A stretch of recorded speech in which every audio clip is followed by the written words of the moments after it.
నమస్తే, welcome to our channel. నేను సౌజన్య.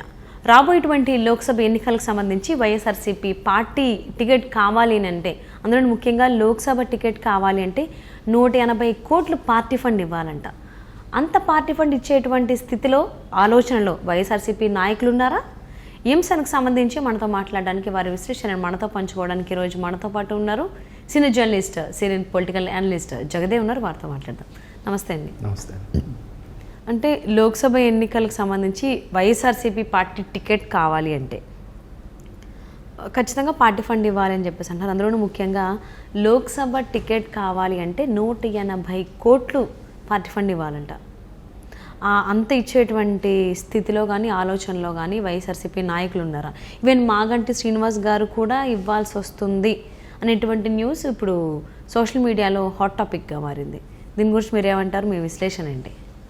అంటే ఇది ఎలా చెప్పాలి,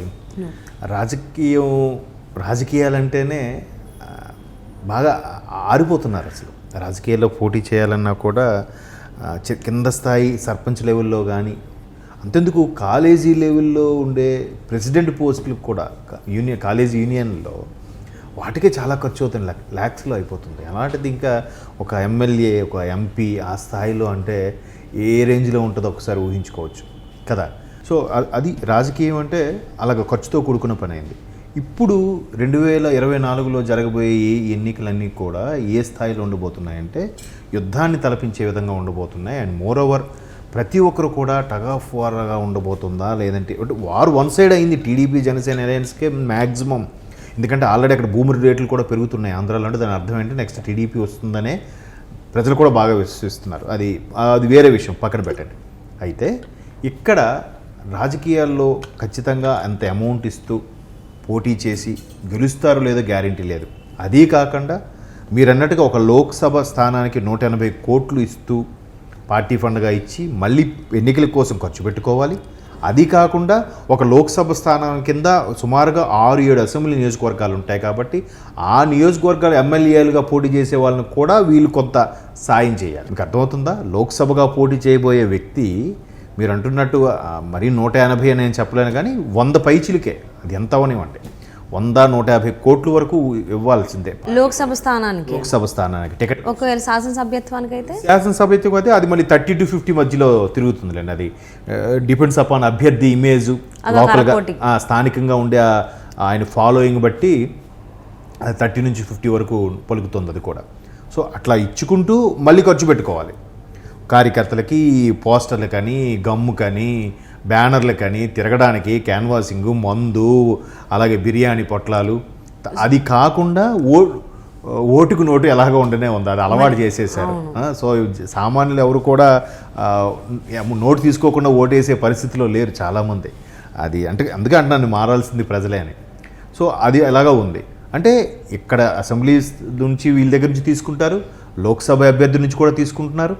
మళ్ళీ లోక్సభ అభ్యర్థి ఆయన కింద ఉండే సుమారుగా 6-7 నియోజకవర్గాల అసెంబ్లీ అభ్యర్థులకు సంబంధించి అమౌంట్ కూడా వీనే కొంత వేరు చేసి పెట్టుకోవాలి, వాళ్ళ దగ్గరుండి గెలిపించుకుంటేనే వీళ్ళందరితో పాటు ఆ ఓటు కూడా పార్లమెంట్ స్థాయిలో పడాలి అనే ఉద్దేశంతో అట్లా చేస్తున్నారు. అంటే ఒక ఎంపీగా పోటీ చేయాలంటే ఎంత సంపాదించి పెట్టాలి, ఎంత సంపాదించి ఉండాలి.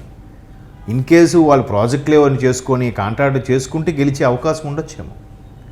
అది కూడా లేకుండా ఎంతసేపు మెయిన్ లీడర్లే వాళ్ళే తినేస్తే, వాళ్ళే అన్ని ప్రాజెక్టులు తీసేసుకుంటే, ఓ ఎంపీగా పోటీ చేసిన ఆయనకి అంత ఇన్ఫ్లుయెన్స్ లేకపోతే ఇంకా లాభమే ఉంది. కేవలం సెంట్రల్ గవర్నమెంట్లో వాళ్ళు ఇచ్చే 4 లక్షలు 5 లక్షలు జీతంకో ఎంపీగా పోటీ చేయాలని అనుకోరు కదా. అలా ఉంటుంది పరిస్థితి. అంటే ఇది ఎలా చెప్పాలి, రాజకీయాలంటేనే విపరీతంగా ఖర్చుతో కూడుకున్న పని. ఆ ఖర్చు బేర్ చేయగలిగిన వాడే రాజకీయాల్లోకి రావాలి. లేదా గతంలో ఒక 20-30 సంవత్సరాలు రాజకీయం చేసి బాగా వెనకేసుకున్న వాళ్ళే ఈ రాజకీయాలు చేయగలరు అనే పరిస్థితి వచ్చేసింది. సో ఎస్పెషలీ వైసీపీలో అయితే ఖచ్చితంగా ఇంత ఫండ్ ఇచ్చి మళ్ళీ కింద అసెంబ్లీ స్థాయి వ్యక్తులకు కూడా కొంత సపోర్ట్ చేసి, అది కాకుండా వాళ్ళ పర్సనల్గా కార్యకర్తలకి, పెట్రోల్కి, తిరగడాలకి, బ్యానర్లకి, పోస్టర్లకి, గమ్ములకి, మందుకి, బిర్యానీలకి నోటుకు ఓటు ఇస్తూ ఎంత చేసినా కూడా ఇంకొక క్వాలిఫికేషన్ ఉంది. ఏంటో తెలుసా? వైఎస్ఆర్సీపీలో ఎవరు పోటీ చేయాలనుకున్నా ముందు చంద్రబాబు గారిని లోకేష్ గారిని బండబూతులు తిట్టాలి, వాళ్ళని నిరంతరం వాళ్ళని దియ్యబడుతూ ఉండాలి, వాళ్ళ మీద బురద జల్లుతూనే ఉండాలి. అదొక స్పెషల్ క్వాలిఫికేషన్ ఉంది వైసీపీలో. ఓకే, ఇప్పుడు అది మళ్ళీ రిపీట్ అంటే ఆల్రెడీ ఇంతకు ముందు చూసాము ఎలా జరిగింది. మంత్రులు ఇప్పుడు అలా కాదు, అందరికీ అది ఆపాదించేలాగా అందరూ మ్యాండేటరీ, అందరూ ఆ క్వాలిఫికేషన్లో క్వాలిఫైడ్ అయ్యేలాగా బాబు గారిని లోకేష్ గారిని కంపల్సరిగా దుయ్యబట్టాలంట. అదొక క్వాలిఫికేషన్. వాళ్ళ మీద విరుచు పడిపోవాలి, ఎలా పడితే అలా న్యూస్లో నానుతూ ఉండాలి. అబ్బా ఏం తిట్టాడరా లోకేష్ గారిని, ఏం తిట్టాడరా బాబు గారిని అనుకోవాలి. అంటే ఏంటి, పార్టీ ఫండ్గా మీరు అంటున్నట్టుగా ఈ 180-150 కోట్లు ఇస్తూ కింద ఆయన అంటే లోక్సభ అండర్లో ఉండే అసెంబ్లీ నియోజకవర్గాల ఎమ్మెల్యేలకు కూడా సపోర్ట్ చేస్తూ, మళ్ళీ కార్యకర్తల్ని అందరినీ ఓటర్లని అందరినీ సంతృప్తిపరుస్తూ, సభలు బహిరంగ సభలు వాటిని చూసుకోవాలి. ఒకటే అసలు నాకు తెలిసి పెట్రోల్ ఖర్చు కొన్ని ల్యాక్స్ అవుతుంది తెలుసా అండి, డీజిల్ అవును ఫ్యూయల్ అవుతుంది. అంటే మరి ఇంకా కార్యకర్తలు ఇప్పుడు ఫర్ ఎగ్జాంపుల్ ఆ కింద ఎవరో ఉంటాడు, రైట్ హ్యాండ్ లెఫ్ట్ హ్యాండ్, వాడికి ఇస్తారు ఒక 50 లక్షలు ఇచ్చి ఎలక్షన్ కూడా అమల్లో ఉంది కూడా చాలా జాగ్రత్తగా దీన్ని డిస్ట్రిబ్యూట్ చేయాలి అని చెప్తారు. ముందు వాడు ఏం చేస్తాడు, అందులో 10 లక్షలు నొక్కేస్తాడు వాడు. ఆడి కింద ఒక 2-3 రైట్ హ్యాండ్ లెఫ్ట్ వాళ్ళకు 40 లక్షలు ఇస్తాడు వీడు. ఆ 40 లక్షలు కూడా ఆ కింద వాళ్ళు చెరో 2-5 తీసుకొని 30 లక్షలు ఎంతో పెడతారు. అవును, శ్రీరామదాస్లో ఒక సీన్ కూడా ఉంటుంది నాగార్జునకి సంబంధించి. ఎస్, అంతకుముందు మనసిచ్చుడు అని సినిమా కూడా ఉంటుంది, అందులో కూడా అలాగే ఉంటుంది. ప్రకాష్ రాజు అసలు ప్రభుత్వం నుంచి వచ్చిన ఫండ్ అని చెప్పి ఒక ఐస్ ముక్క తీసుకొచ్చి అలా ఒక్కొక్కరికి టచ్ చేస్తారు. లాస్ట్ వాడికి వచ్చేసరికి ఏం ఉట్టి తడి ఉంటుంది, ఆ తడే ఐస్ ముక్క ఏం మీద రాదు అన్నట్టుగా. అంటే జగదేవ్ గారు ఒక చిన్న డౌట్, జనరల్లీ ఒక పార్టీ నుంచి టికెట్ ఎవరైనా ఆశిస్తున్నట్లయితే వాళ్ళు ఎంత డిపాజిట్ చేయాలి అమౌంట్? అది డిపెండ్స్ అపాన్ పార్టీ. ఇప్పుడు అంతకుముందు కూడా చాలా సందర్భాల్లో చాలామంది విమర్శలు ఎదుర్కొన్నారు. కొత్తగా పార్టీ పెట్టిన వాళ్ళు కూడా అప్పట్లోనే టికెట్కి ఎంత డిమాండ్ చేశారని. అంటే ఎట్లా ఉంటుందంటండి, అదే చెప్తున్నాను కదా,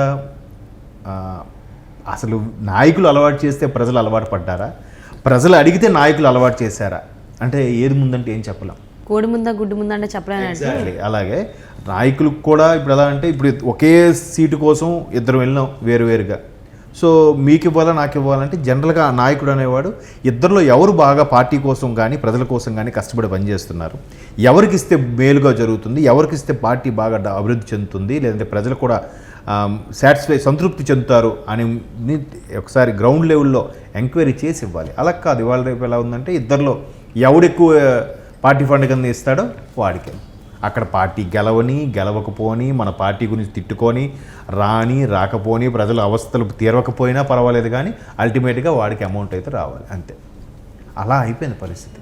ఏమంటే ఏం చెప్తున్నారంటే ఖచ్చితంగా పోనీ ఇంత అమౌంట్ తీసుకొని పార్టీ ఫండ్గా పెట్టుకున్న వాళ్ళు రేపొద్దున ప్రజల కోసం ఏమైనా చేస్తారా అంటే అది ఉండదు.